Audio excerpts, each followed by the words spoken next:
Araw mga ka-coin collector, marami pa rin po sa atin ang hindi nakakaalam tungkol po dito sa 10 peso commemorative coin na ito.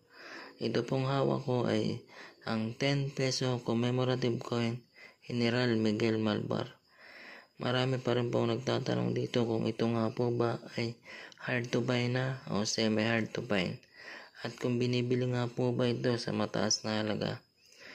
Para sa akin po, ito pong hawak kong 10 peso commemorative coin ay meron na pong halaga. Ngunit ito po ang halaga nito ay hindi pa po talaga sobrang taas. Ang halaga po nito lalong-lalo na kung ito po ay brilliant and circulated condition o naka-blister pack, ito po ay pwedeng bilhin sa inyo sa halagang 50 pesos hanggang 100 pesos. Dahil po sa medyo marami pa po ang nagsisirculate nito sa ating sirkulasyon, kaya po ito ay hindi pa ganong ka-rare o ka-hard to find na barya. Pero kung sa tutuusin po, ito pong 10 peso commemorative coin na ito ay pag nabili po sa halagang 50 pesos ay napakalaking bagay na rin po kung tutuusin. Dahil isipin nyo po, 10 peso katumbas 50 pesos. Kaya kung marami po kayo nito, mag-message lamang po kayo sa ating FB page, Coin Collector, at bibiling ko po sa inyo sa halagang 50 pesos. Depende po sa kondisyon niyan.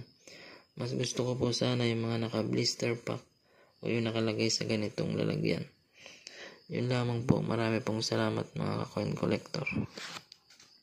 Patuloy pa rin po tayong naghahanap ng mga 10 peso BSB series mga Coin Collector.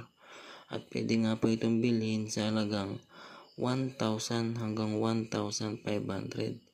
Basta tugma po sa ating hinahanap. Ito pong hawak ko ay isang 10 peso BSP series na year 2013.